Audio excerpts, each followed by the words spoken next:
وزير كحجينك وزارة هرمانية مالية الصومالي لان محمد داهر أحمد فره وأيوهلي أنا قاسمها عشورها بريجي كحجينك سايا ساكا سعودال دايندين أكو ساكر ميري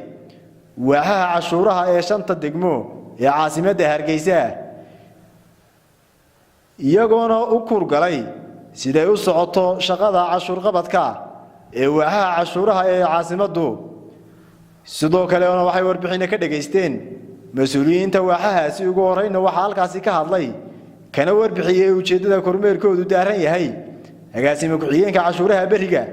Qadar Maxamed Maxamuud oo dad cashuurtii wada bartay ay yihiin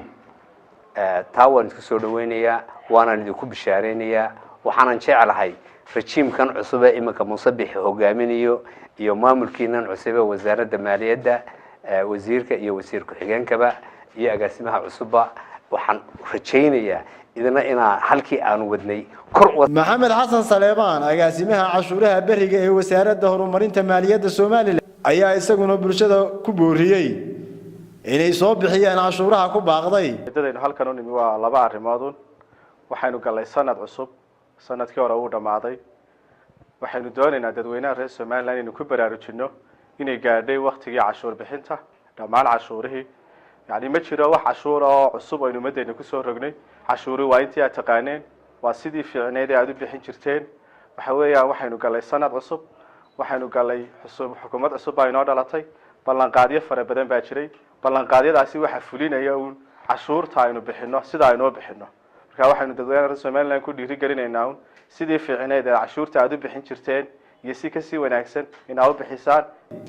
محمد داهر أحمد فره وزير كحجينك وزارة هرمانية مالية Soomaaliland وقبل هذا الكصواف ميري يا شيخ إن أنا يجوجين دونين إسلام مركان عايزي ودي دولة عند ذا الكودا كرمير بانو شنت الدقمة مقالة كوسو مرني كرمير كيجاسين وحد دارين يهدر قلين تدخل أورورينتا الدخل جيل أوروريو عشور بحياشنا كلمة هل كان أيان وجد شيدين إنها كلمة دا صاء إن حساب حدودي كانان 2017 si cashuurtii income tax-ka amba maxay ahayd faa'iidada loo qiimeeyo maxay ahayd loogana qaado marka muddo ay ugu dambayso February amba bisha labaad ilaa ugu dambeyn bilowga maxay ahayd March inay xisaab xidadoodii keenaan kadibna ay maxay ahayd xafiis maxay ahayd shirkad waliba ay degmada ku taalo ay ku soo xareyso si cashuurtii looga qabto qanacsatadu cashuurta profit income tax-ka amba cashuurta maxay ahayd faa'iidada ta maxay ahayd mushaaraadka ku dhacday payroll tax-ka leeyahay intuba waa cashuuro fudud marka loo eego cashuuraha gobolkan aynu ku noolahay la qaado boqolkiiba 10 baa la qaadaa maxay ahayd faa'iidada boqolkiiba 10 ayuu sharcigeenu dhigayaa halka gobolada ay nagu xeersan amba waxaan uga jeedaa dawladaha ay nagu xeersan gobolkan Geeska Afrika ay inta u dhaxaysa boqolkiiba 20 ilaa boqolkiiba 30 ay tahay marka cashuurteenu waa cashuur aad rate-ka amba maxay ahayd xaddiga laga qaadaa waa xaddi aad u yar ayna u baahan tahay in xaddiga yar aan la